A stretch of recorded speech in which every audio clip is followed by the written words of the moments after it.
Those higher gas prices just part of the pressure on Iowa companies as they plan for the months ahead.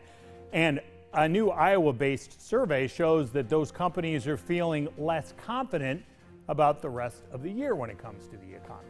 And the Iowa Business Council is a nonpartisan group of about 20 leaders from some of the largest Iowa companies. The council's latest survey shows that those leaders are more concerned about inflation and hiring. A measure of 50 on their chart reflects positive sentiment. Now, overall, the latest economic outlook index is about 64, so still positive since you're talking about above 50, but it's down 3 from a year ago. Well, I think it's really a mixed bag, to say the least. I think on the positive note, things are relatively good. We're still measuring above a 50-point index, which indicates positive economic outlook for the next 6 months. That being said, things are starting to tail off. Inflation, supply chain management, the ever compromising workforce issue, all three of those factors are really beginning to eat into our scores. So on one hand, we've had 8 straight quarters of positive economic outlook. On the other hand, it's starting to tail off, and we're beginning to feel those economic headwinds from international and national pressures. So it's because you're above 50 still, it's not bad, but it's less good? I think that's a very right? profound way of saying it. But like you look at trends, so yes. So because of that, then are you fearing bad, or what do you think? I think we're taking a realistic view of the situation and the economic indicators as they come in. So our survey measures what we think will occur over the next 6 months, and so we're saying in this survey, or what the data is saying, is that we're still in a good position economically in our state.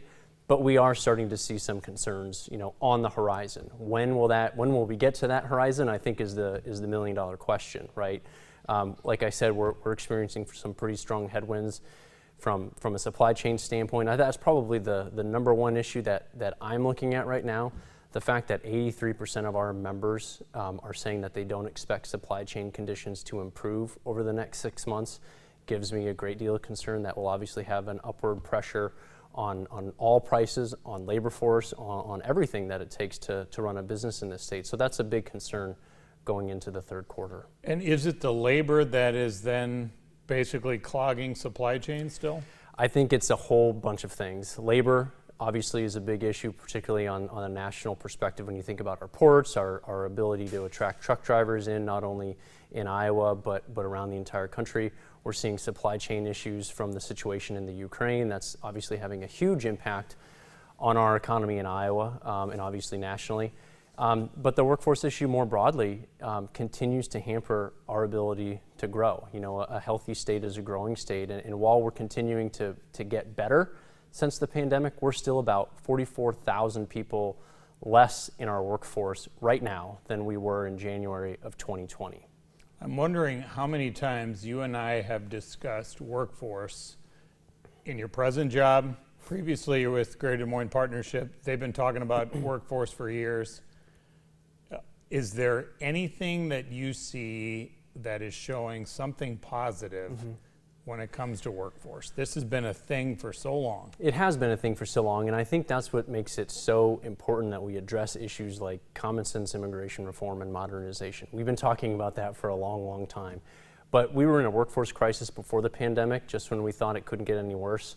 It did, and we're continuing to live in that. And so my concern and our members' concern is that this workforce issue is the new normal that we're all talking about, that we'll never get back to where we were from a total employment standpoint. And with remote work and other things sometimes working against Iowa, we need to think creatively and differently. That's why our members have put their money where their mouths are, being a part of a statewide marketing campaign to bring in new people into our state, and why we're putting a lot of effort into that national profile as well on talking about common sense solutions for immigration reform and modernization. Okay, so you said the words common sense immigration reform, but you do not have an R or a D before your name, so you can say that, right? Anybody can say that. Anybody who wants to work on the issue, I think. But in the political climate there's no, it just seems like there's no appetite for that. So does the business community have to figure out a way to solve this despite the politicians, or what? I think by and large politicians understand that that's an issue. I think where things get difficult is when we're ratcheting up our rhetoric, right? And that's where I think the business community and the Business Council in particular can really be a force of good in this, talking about ways in which we can come together as a country, come together as a state on some of these issues, offer up common sense solutions like visa reforms that haven't been done in 20 plus years that don't take into account dependents and spouses. That should change off the bat, right? I mean, there are a number of things that we can, I think, get behind, and I think it will take, us in the business community and others to continue to highlight these issues, because if we're not articulating them, our elected leaders don't hear from us, and then nothing happens, and it keeps going around in a vicious cycle. So do you see progress on this, or are you just like losing your mind because you've been saying this stuff for several years? Like you and your business leaders see what they need, and these are the biggest employers in the state. Yeah. So they're saying, here's what we need. Politicians are not delivering. So are you sensing progress when you have these private talks with politicians? Like, where's the wind blowing here? I'm always optimistic, Dave. You know that. I'm always optimistic on this.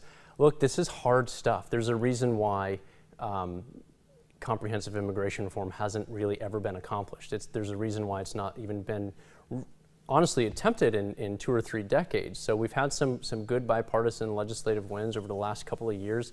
Let's use some of this, obviously on subjects unrelated to immigration reform, but let's use that as momentum to move forward in a way that can enable other bipartisan other bipartisan initiatives to move forward, immigration being at the top of the list. So, while we form policy and create policy in an incremental way, that's just the reality of it, and we'll have to be there to offer ideas and our perspectives.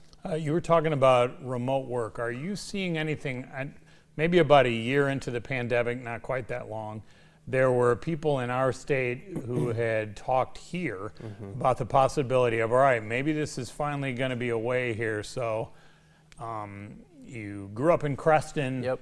And you've been living in San Francisco, paying $1 gazillion in rent or for a mortgage or whatever. Now you can work for Twitter and do it in Creston and save a lot of money. Are you seeing anything where people are moving here, or do we not have the infrastructure yet to support that? We're beginning to see anecdotal results of that. I do think that we are seeing some examples of individuals moving into the state, particularly for some of those high cost areas that you mentioned. But at the same token, it can work the other way as well, right?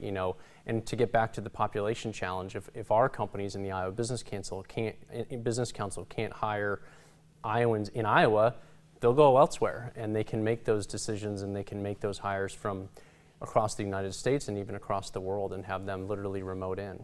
Are you getting any sense talking to members about where the workers have gone since COVID struck? Obviously, we've lost a lot of people, and some we're still in the workforce. We have some older folks or those with some more serious health issues that decided that it's better to take early retirement here. But are those folks enough? Is that responsible for where we've lost workforce? Have others left? Like, are you seeing certain demographics? Do you have any insight there? We do know that retirees are retiring on time, really for the first time in Iowa's history. We've typically worked well beyond those retirement years, and so that's one farmer aspect. Mentality. That's the farmer mentality, which is good. But we are seeing 2 things I'd mention. Number one, we're seeing women in the midpoint of their career, maybe between 35 and 50, leaving the workforce in a more compact way than many other states. So we're trying to get some more understanding around why that is. We're also seeing in this state men between the ages of 18 and 25 not being enrolled in some sort of post-secondary education, but then also having a much higher rate of unemployment than other demographics as well. And so that's a cause for concern too, I think, when you think about the macroeconomy. First time we've had a guest here talking specifically about those 2 demographic groups. Now, Joe's back with the Insider's Quick Six next, and the impact of workers wanting or needing bigger paychecks.